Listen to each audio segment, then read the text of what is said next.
વિશેષ રજૂઆત to the point કાર્યક્રમ સાથે હું છું યજ્ઞ ત્રિવેદી. દર્શક મિત્રો, આજે ટુ ધ પોઈન્ટ કાર્યક્રમમાં ચર્ચા વિચારણા કરવાની છે એક મહત્વના મુદ્દાને લઈને.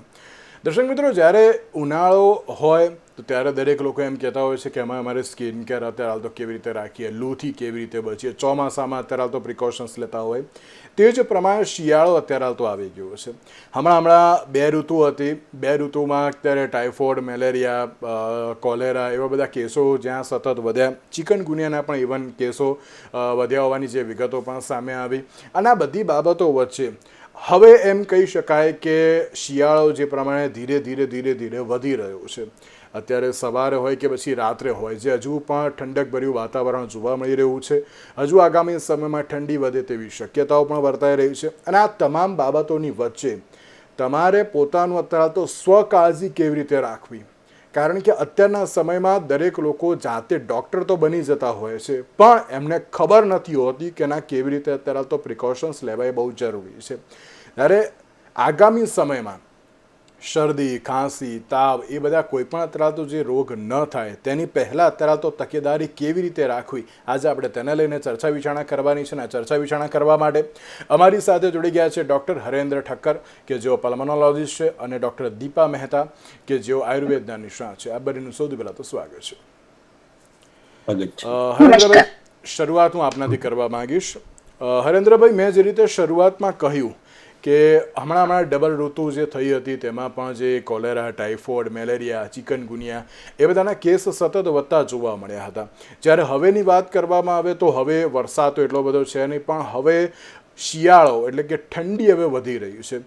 ઠંડી વધે એટલે સૌથી પહેલી બાબત આવતી હોય છે શરદી અને ખાંસી, અને ત્યારબાદ તાવ આવતો હોય છે.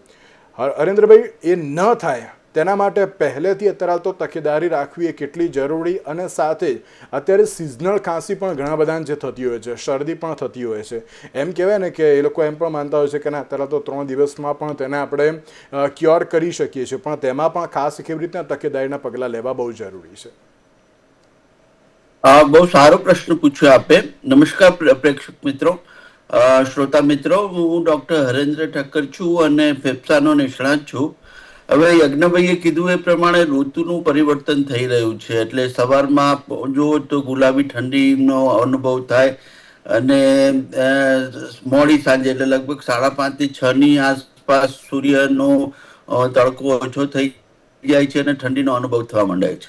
એટલે ગુલાબી ઠંડીની શરૂઆત થઈ રહી છે ત્યારે સૌથી પહેલા આપણે ધ્યાન એ રાખવાનું છે કે સવારની ગુલાબી ઠંડીમાં જે ઠંડો પવન છે, શરીરને જે લોકો વહેલા સવારે ચાલવા જાય છે એમને પોતાને ખાસ કાળજી રાખવાની જરૂર છે કે ગરમ કપડાં પહેરીને નીકળે, અથવા તો વહેલી સવારમાં બહુ જ વહેલી સવારે ચાલવા નીકળતા લોકો થોડોક જ્યારે સૂર્યોદય થાય, લગભગ 6:30-7 ની આસપાસ સૂર્યોદય થાય છે ત્યારે ચાલવા નીકળે.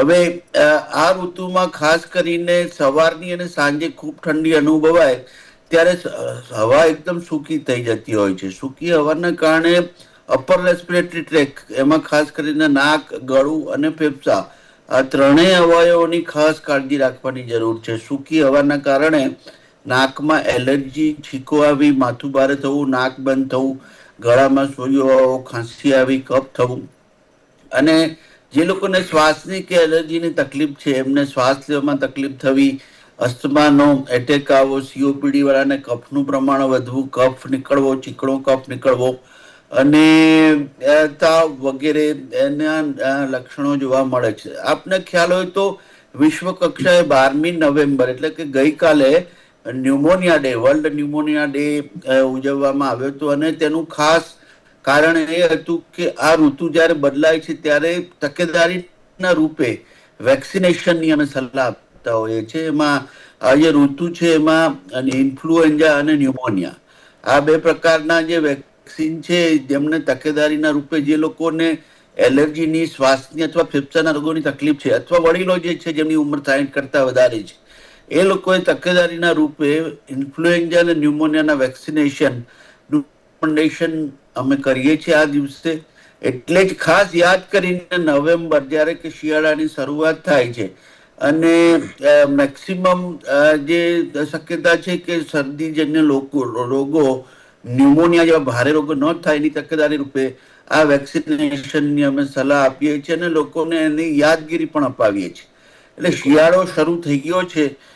પ્રેક્ષક મિત્રો, હવે આ ખરેખર ઋતુ છે કે જ્યાં તમે તમારું શરીર પણ એટલું જ વ્યવસ્થિત બનાવી શકો છો, રોગોની સામે રક્ષણ મેળવી શકો છો. અને એવું કહી શકાય કે આ 3 મહિના જો તમે વ્યવસ્થિત તમારા શરીરને કસરત અથવા તો જો તમે તાલીમ આપો તો બાકીના 9 મહિના તમે ખૂબ નિરોગી રહી શકો છો. એવું કદાચ અમારા સહપાઠી અથવા સહમિત્ર મેડમ છે, જે આયુર્વેદિક મેડમ, એ આપને જણાવશે. પણ મારી દ્રષ્ટિએ હવે જે શરદી અને ખાંસીની જે શરૂઆત થઈ શકે છે એને અટકાવવાના ભાગરૂપે હું 2 વસ્તુ કહીશ તમને. કે ખાસ કરીને અત્યંત ઠંડી હોય ત્યારે બહાર જવાનું ટાળવું જોઈએ, અને જે વડીલ મિત્રો છે તેમને જો થોડો સૂર્યોદય થાય પછી જ ઘરની બહાર નીકળવું જોઈએ, એવી મારી સલાહ છે. જી બિલકુલ. દીપાબેન, એક સૌથી મહત્વનો સવાલ એ પણ આપને કે જ્યારે અત્યારના સમયની વાત કરીએ તો શિયાળો જ્યારે આવે છે ત્યારે એમ કહેવાય ને કે અત્યારે બધી ઋતુ કરતાં શિયાળો એ સૌથી સારામાં સારો અત્યારે ગણવામાં આવે છે. કે શિયાળો હોય ને એટલે પેલું કહેવાય ને કે કપડાં પહેરવાનું અને એ બધાનો જે શોખ હોય તો એમાં પણ બહુ મજા આવે. લીલા શાકભાજી જે ખાવા મળતા હોય, પછી જે સૌથી સારામાં સારો ફિટનેસની દ્રષ્ટિએ જોવા જઈએ તો પણ શિયાળો ઘણો સારો હોય છે. કારણ કે શિયાળાના જે આ 4 મહિના હોય છે ઘણા બધા વ્યક્તિઓ જીમ જોઈન કરી લેતા હોય છે, ઇવન ચાલવા પણ જતા હોય છે, દોડવા પણ જતા હોય છે, સાયકલિંગ પણ કરતા હોય છે. એટલે એમ કહેવાય ને કે ઓવરઓલ બધી ઋતુ કરતાં શિયાળો એ સારામાં સારો અત્યારે કહેવાતો હોય છે. પણ દીપાબેન, એમ પણ કહેવાય છે કે જે સારું હોય એમાં ક્યાંક ને ક્યાંક પેલું કહેવાય ને કે પ્રોઝ એન્ડ કોન્સ એ બંનેમાં અત્યારે તો જોવા મળતા હોય છે. તો હું શરૂઆત આપણે એથી કરવા માંગીશ કે જ્યારે શિયાળો છે, શિયાળામાં અત્યારે તો ક્યાંક ઓછો સૂર્યપ્રકાશ એટલે કે વિટામિન ડી પણ ક્યાંક અત્યારે તો ઓછું મળતું હોય છે.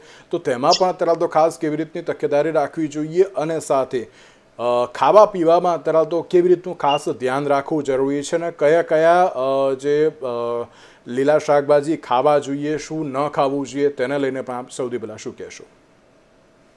જી નમસ્કાર શ્રોતા મિત્રો. આપે બહુ સરસ ક્વેશ્ચન કર્યો. આયુર્વેદમાં એવું કીધેલું છે કે જે 6 ઋતુ કીધેલી છે એમાં 2 ભાગ પાડેલા છે. એક છે એ આદાન કાળ અને એક વિસર્ગ કાળ એવું કીધેલું છે. એટલે કે વિસર્ગ કાળ જે અત્યારે આપણે કહીએ છીએ હેમંત ઋતુ, શિશિર ઋતુ અને વસંત ઋતુ, આ 3 જે છે ઋતુ એ બળ આપનારી છે. જે આપણે કીધું કે શિયાળો છે જેમાં લોકો જીમ જોઈન કરે છે અને શરીરને એકદમ ઇમ્યુનિટી વધે એ ટાઈપની એક્સરસાઇઝ અને બધું કરવાથી અને આટલા બધા લીલા શાકભાજી, ડ્રાયફ્રૂટ્સ, ખજૂર આ બધું લેવાથી પણ ઇમ્યુનિટી વધે છે અને બળ વધે છે. તો આ સમય દરમિયાન આયુર્વેદ એવું કહે છે કે ઋતુના પ્રભાવને અનુસાર નેચરલી જ શરીરની અંદર જે આપણો મેટાબોલિઝમ પાવર અથવા તો અમારા આયુર્વેદમાં જે અગ્નિ કહે છે, એ અગ્નિ બહુ જ સારો હોય છે કે જેથી આપણે જે કંઈ પણ લઈએ છીએ એ બધાનું પાચન બહુ જ સારી રીતે થઈ શકે છે.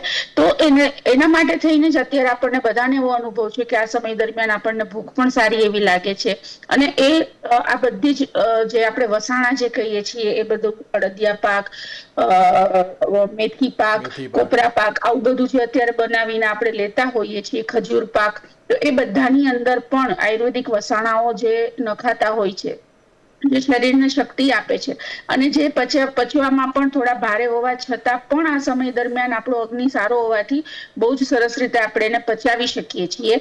પણ એ વસ્તુનું ખાસ ધ્યાન રાખવાનું કે જેટલી ભૂખ હોય એ જ પ્રમાણે લેવાનું. પણ આ બધા જ વસાણાઓ અત્યારે લેવા જોઈએ. સાથે સાથે જો અપર રેસ્પિરેટરી ટ્રેકના ઇન્ફેક્શન વારે વારે થતા હોય તો એમણે તકેદારી રાખી અને આ બધું લેવું જોઈએ. કેમ? કારણ કે આની અંદર સુગરનું પ્રમાણ પણ હોય છે અને એની સાથે એ પચવામાં ભારે હોવાથી અગ્નિને થોડો મંદ કરી દે, જેથી આ બધા ડિઝીઝ થવાની શક્યતા વધી જાય. બીજું એક હું એ એડ કરીશ આની અંદર કે આ ઋતુ દરમિયાન આપણે માલિશ, તેલ માલિશનું ખાસ ધ્યાન રાખવું જોઈએ. કેમ? કારણ કે હવા છે એ પણ ડ્રાય થઈ ગઈ હોય છે અને જે ડ્રાયનેસ વધારે છે, તો માલિશ કરવાથી તેલનું રેગ્યુલર બેઝ ઉપર આપણે જે સ્કિન છે એ સ્કિનની અંદર મોઇશ્ચર જે છે જાળવી શકીએ છીએ.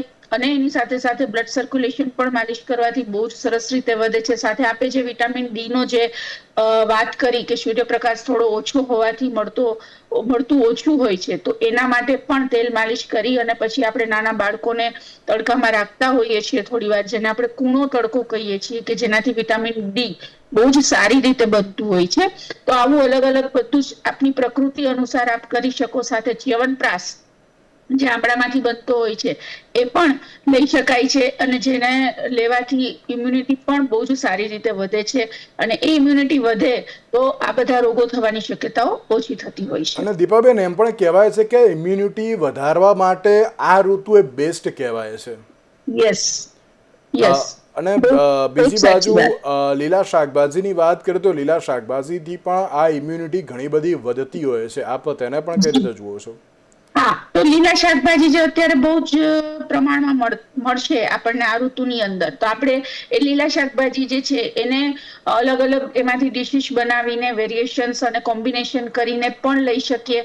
જેમ કે બધી ભાજીઓ અત્યારે બહુ જ સારા પ્રમાણમાં મળશે. મેથીની ભાજી છે, સુવાની ભાજી છે, કોથમીર છે, આ બધું બહુ જ સારા પ્રમાણમાં, પાલક છે, તાંદળજો છે, તો એને અલગ અલગ રીતે આપણે લેવાથી આપણે જે ડાયજેશન ઇસ્યુ કોઈને હોય છે તો એની અંદર પણ બહુ સારું રહે છે. એ સાથે ચણા, વાલ, વટાણા, આવા બધા જે શાકભાજી પણ કઠોળ જેવાથી બનતા હોય છે, તો એવા શાકભાજી, લીલા શાકભાજી પણ બહુ જ બને છે. જે આપણું ગુજરાતી સ્પેશિયલ ઊંધિયું છે એ પણ અત્યારે બહુ જ સરસ રીતે આપણે બનાવી શકીએ આ બધા શાકભાજીમાંથી.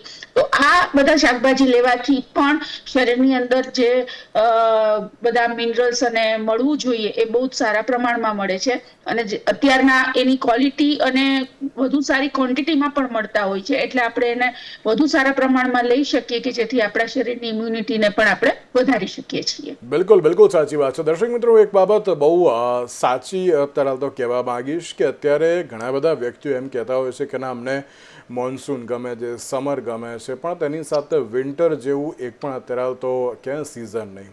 તમને તેમાં લીલા શાકભાજીની સાથે સાથે જે પહેરવા ઓઢવાનું પણ છે અત્યારે તો બહુ સારી રીતે અત્યારે તમે કરી શકો. ઇવન એમ પણ કહેવાય છે કે જો બહાર ફરવા જવું હોય ને તો પણ અત્યારે તો આ જે સિઝન છે ને ઘણી સારી એવી છે. ફિટનેસ પોઈન્ટ ઓફ વ્યૂથી પણ બહુ જ સારામાં સારી સિઝન છે. એટલે મહેરબાની કરીને હું એક જ બાબત કહેવા માંગીશ કે જે હમણાં દીપાબેને કહ્યું એ જ પ્રમાણે લીલા શાકભાજી પણ ખાવા જરૂરી છે, સાર સંભાળ રાખવી પણ બહુ જરૂરી છે, પણ તેની સાથે જો કંઈ પણ થાય તો મહેરબાની કરીને ઘરે ના ડૉક્ટર બનતા જાતે તમારા ફેમિલી ફિઝિશિયન કે આયુર્વેદના નિષ્ણાતની સાથે તમે તમામ પ્રકારની જે સાચી સલાહ લેજો અને પછી એ પ્રમાણે અત્યારે તો મેડિકેશનમાં આગળ વધજો.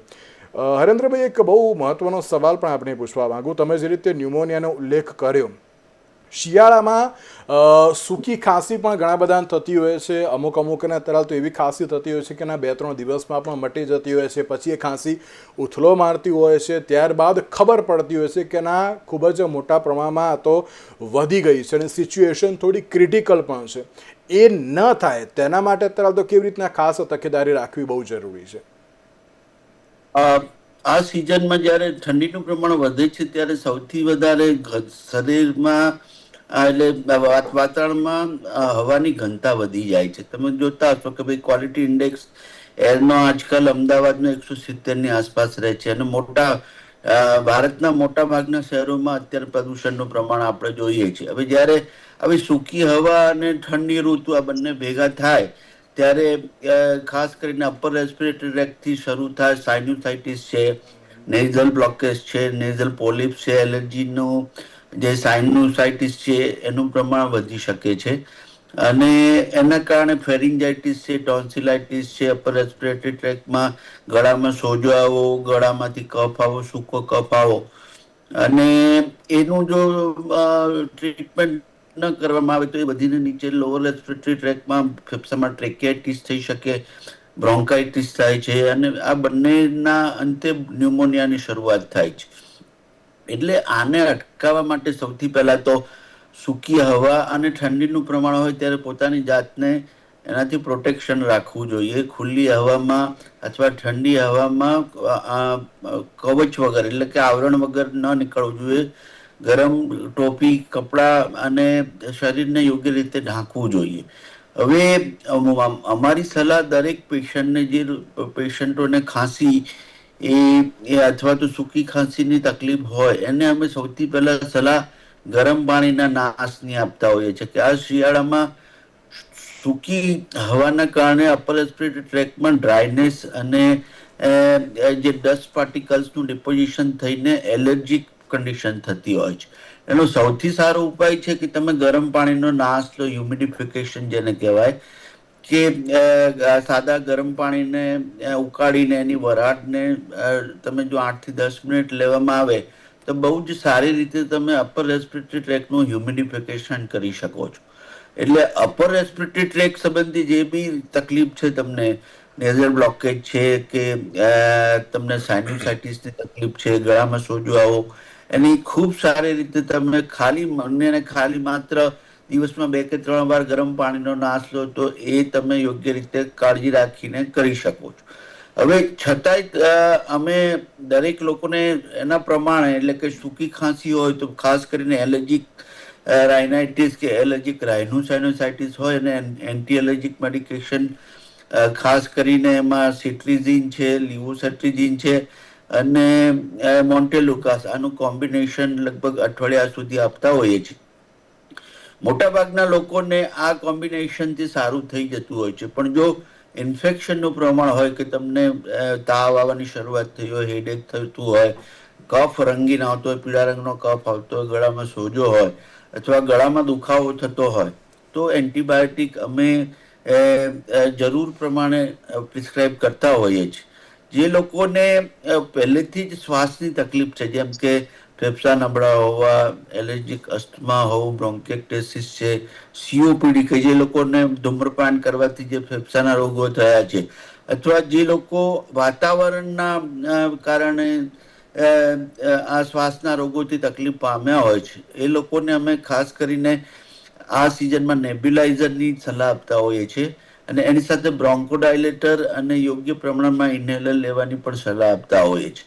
પણ ખાસ કરીને સાવચેતીના રૂપે જ્યારે બી શરૂઆત ખાંસીની થાય ત્યારે સૌથી પહેલા અમે પણ જે પ્રિવેન્શન પ્રમાણે વધતા હોઈએ કે ભાઈ સાદા પાણીનું, ગરમ પાણીનો નાશ લેવો, હળદરવાળું દૂધ પીવું અને યોગ્ય પ્રમાણમાં ગરમ કપડાં પહેરીને જ બહાર નીકળવું અને જરૂર પડે તો એન્ટીબાયોટિકનો ઉપયોગ કરવો ડૉક્ટરની સલાહથી.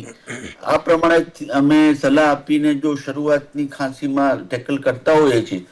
અને વારંવાર ખાંસી થવાનું કારણ હોય અથવા તો પેશન્ટને વારંવાર ખાંસીની તકલીફ હોય તો પછી આગળ વધારે ઇન્વેસ્ટિગેશનમાં એક્સરે, સીટી સ્કેન અને બ્લડના રિપોર્ટ્સ કરાવતા હોય છે અને એની જરૂરિયાત પ્રમાણે એન્ટીબાયોટિક આપતા હોય. હરેન્દ્રભાઈ, આમાં પણ એક બાબત એડ કરવા માંગીશ કે વૃદ્ધો અને બાળકો એ બંનેને અત્યારે તો થતી હોય છે અને ક્યાંક એમ કહેવાય ને કે જો એક જણને થાય તો એ ક્યાંક વાયરલ જે ચેપ છે ને એના કારણે બીજાને પણ થતી હોય છે. તો એમણે ખાસ અત્યારે તો કેવી રીતના તકેદારીના પગલાં રાખવા જરૂરી છે?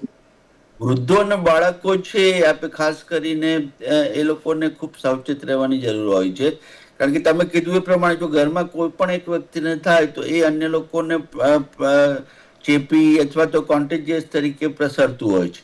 એટલે ઘરમાં વૃદ્ધ હોય અથવા બાળક હોય એને તકેદારીના પગલા રૂપે અમે અમુક વાર જે લોકોને રિકરન્ટ થતું હોય અથવા તો જે લોકો પ્રોન છે કે જે આ સિઝનમાં ખાંસી ઉધરસ થઈ શકે છે, એ લોકોને અમે તકેદારીના રૂપે અમુક દવાઓની સલાહ આપતા હોઈએ છીએ. જેમાં ખાસ કરીને સિટ્રિઝિન છે અથવા મોન્ટેલુકાસનું કોમ્બિનેશન આપતા હોઈએ છીએ કે જેથી સમયસર એ ખાંસી અને ઉધરસ મટી જાય અને બીજાને ન ફેલાય.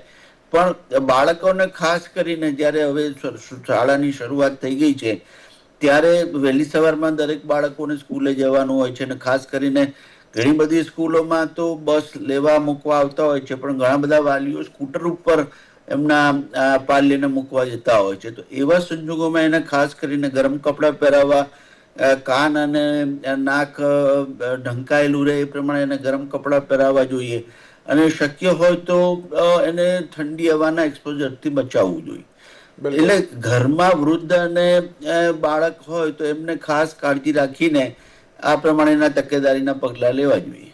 જી દીપાબેન, એક બાબત એ પણ જોવા મળતી હોય છે, મેં જ્યારે બાળકો અને વૃદ્ધોની વાત કરી વૃદ્ધોમાં જો પહેલાં અત્યારે હાલ કોઈ ઇન્જરી થઈ હોય તો તેમને આ શિયાળાના દિવસોમાં સાંધાના દુખાવો ને એ બધી જે પ્રોબ્લેમ જોવા મળતી હોય છે, ઇવન બેક પેઇન પણ જોવા મળતું હોય છે, તો તેના માટે પણ ખાસ કેવી રીતની તકેદારી રાખવી જરૂરી છે. પ્લસ બાળકો અત્યારે સવારે જે રીતે શાળાએ જતા હોય છે, ક્યાંક ઠંડીનું વાતાવરણ જે વધુ હોય છે, તો તેમના માટે પણ ખાસ કેવી રીતના અત્યારે તો જો અમુક ઉકાળા હોય કે પછી ખાવા પીવામાં અત્યારે તો શું આપવું જોઈએ કે તેના કારણે એ લોકોને ઇમ્યુનિટી તો પ્રોપર અને તેની સાથે ઠંડીની સામે રક્ષણ પણ મળે. પ્લસ બાળકો અત્યારે આ પ્રકારની જે સિઝનમાં ક્યાંક ચોકલેટ્સ ને એ બધાનું અને આઈસ્ક્રીમની જે જીદ કરતા હોય છે ને એના કારણે ક્યાંક જે એમ કહેવાય ને કે એમને આપવું જ પડતું હોય છે, તો તેના માટે પણ ખાસ કેવી રીતની તકેદારી રાખવી જરૂરી છે.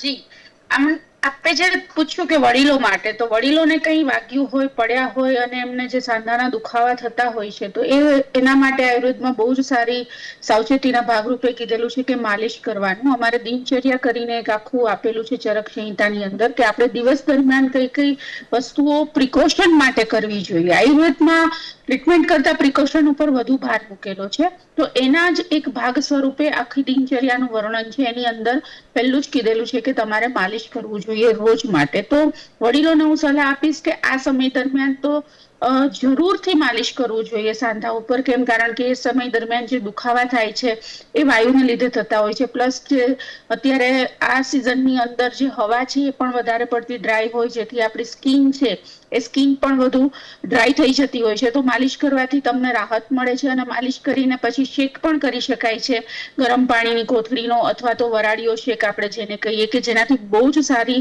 એ લોકોને રાહત મળતી હોય છે. હવે બાળકોની વાત કરીએ આપણે, તો બાળકોને ઇમ્યુનિટી વધારવા માટે હું ચ્યવનપ્રાશ લેવાની સલાહ આપીશ એમની પ્રકૃતિ અનુસાર. એ સિવાય પ્રિકોશનના ભાગરૂપે કે જે બાળકોને વધુ ઝડપથી થતું હોય છે કે એક બચ્ચાને થાય છે શરદી ખાંસી, તો તરત જ એ ઇન્ફેક્શન બીજા બચ્ચાને થઈ જતું હોય છે. ક્લાસની અંદર સાથે બેસતા હોય, સાથે નાસ્તો કરતા હોય, બસમાં સાથે બેસતા હોય, તો એના માટે હું એવું કહીશ કે આ સમય દરમિયાન નાકની અંદર ગાયનું ઘી જો આંગળી પર લઈ અને લગાડી દે, કે જેથી એ ડ્રાયનેસ જે છે, મ્યુકોસા છે, ડ્રાય થઈ જતી હોય એ ડ્રાય ન થાય અને જે એલર્જીના જે વાયરસ અથવા તો જે કંઈ પણ આપણે કહીએ એ બધું ત્યાં એની અંદર જ ચોટી જાય અને જેથી આગળ ન જાય. એટલે દિવસ અને રાત્રે 2 વખત જો ગાયનું ઘી નાકની અંદર લગાડી દેવામાં આવે તો પ્રિકોશનના ભાગરૂપે એ બહુ જ સારું છે, જેના અમારે દિનચર્યામાં પણ નશ્ય એ નામથી વર્ણવેલ છે ચરક સંહિતાની અંદર. અને રોજ માટે કરવાનું કીધેલું છે કે નાકની અંદર 2 ટીપા તમે ગાયના ઘીના નાખશો સવાર સાંજ, તો એનાથી આ બધી વસ્તુઓમાં તમે બચી શકશો. એટલે બાળકો માટે એક એ બહુ જ સારી સલાહ છે. બાકી તો સાહેબે જે કહ્યું એ બધું જ કરી શકાય. એ ઉપરાંત ચ્યવનપ્રાશ લઈ શકાય અને સાથે સાથે એમને હું સુવર્ણપ્રાશન, જે અમારું ઇમ્યુનિટી વધારનારું જે છે, એ સુવર્ણપ્રાશન પણ લેવાની સલાહ આપીશ બાળકને. એની એજ અનુસાર આયુર્વેદિક ડોક્ટરની સલાહ અનુસાર લઈ શકે.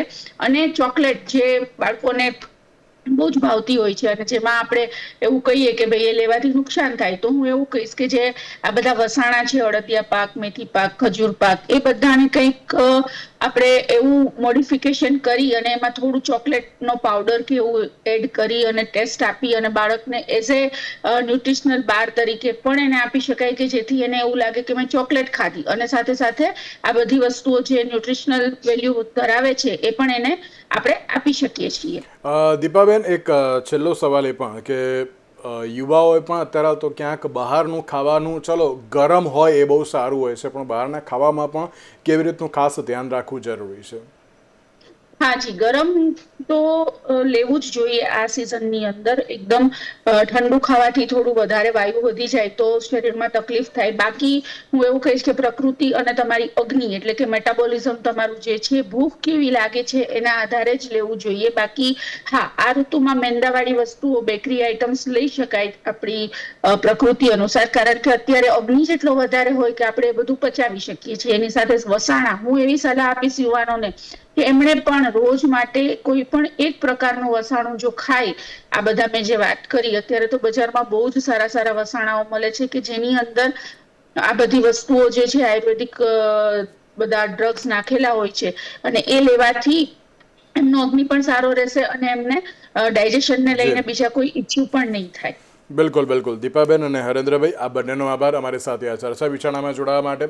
તો દર્શક મિત્રો, જે પ્રમાણે આજની વાત કરવામાં આવે તો આજે જે રીતે શિયાળાને અનુલક્ષીને તો આપણે ચર્ચા કરી, પણ તેની સાથે હું હજુ ફરી એકવાર કહું છું કે જો કંઈ પણ અંતરાલ થતું હોય તો તમારા ફેમિલી ફિઝિશિયન કે આયુર્વેદના નિષ્ણાતને મળો, એમની પ્રોપર સલાહ લો અને પછી જ અંતરાલ તો આગળ વધજો. મહેરબાની કરીને ઘરે જાતે ડૉક્ટર ન બનતા. તેની સાથે જ આજના વિશેષ કાર્યક્રમમાં મને આપશો રજા.